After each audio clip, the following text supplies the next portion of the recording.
All right, everyone. This is, I think, take number 20 for me. The reason why it's taking me so long to get this out is I just feel so passionate, and I want to get this information out to everyone to hopefully help stem some of the possible panic which people are starting to fall into out there.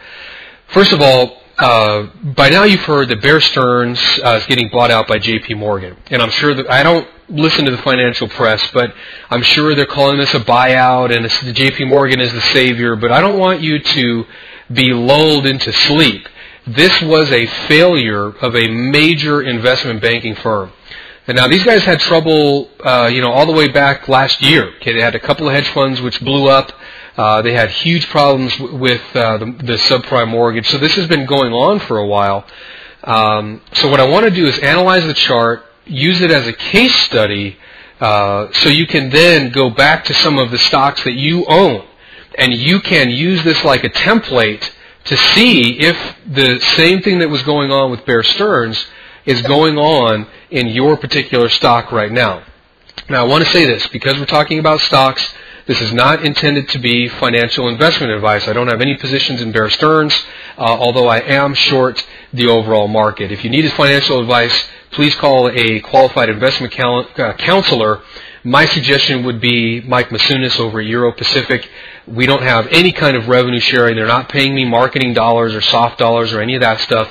It is purely that I have investigated these guys and I believe they will be a valuable resource for you going forward to get financial advice.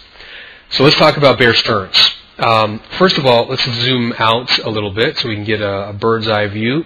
And you can see that this is just a gorgeous trend. Okay, the market's moving up. We're looking at a monthly chart, by the way. Market's moving up. Moving averages are separated. There's a lot of distance between the short-term and long-term moving averages. This is just all pointing to trend. No problem. Okay, the market is moving up. Volume is expanding even as the market starts to move up. Everything is going along as it should. Now, as the market's going along, we have to be aware of just a very few types of patterns. We want to be looking out for triangles. Triangles are an indication of a compression pattern. They're an indication of momentum. But there's one particular type of triangle that we have to watch out for because it's like a yield sign, or it's like a signpost on the freeway which says, "Hey, watch out, your exit is coming up." Okay, and that is the expanding triangle or the megaphone. Okay, the megaphone is a difficult pattern to trade. I've talked about this before. It's because you keep getting higher highs and higher lows. And the market keeps breaking out from one high to the next. It keeps breaking out from one low to the next. Can be very, very difficult to trade. But it is still a big, fat warning. Okay, when you see that, you need to start thinking, warning, warning. Okay, now, I do also want to say that, a lot of this is really easy in hindsight. Okay, so we can come back and calmly look at the charts. But, it takes guts or cojones, if you will, to actually pull the trigger on this stuff.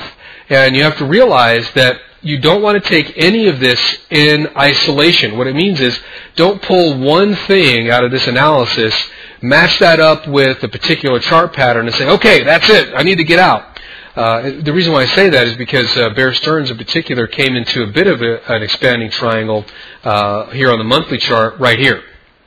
Okay, so if we kind of zoom in here, you can see here, okay, a bit of an expanding triangle. Admittedly, it's not that clean, but again, it's not just the pattern. Okay, remember that. It's not just the pattern. We've got to pair all of this stuff up and look at what's going on in combination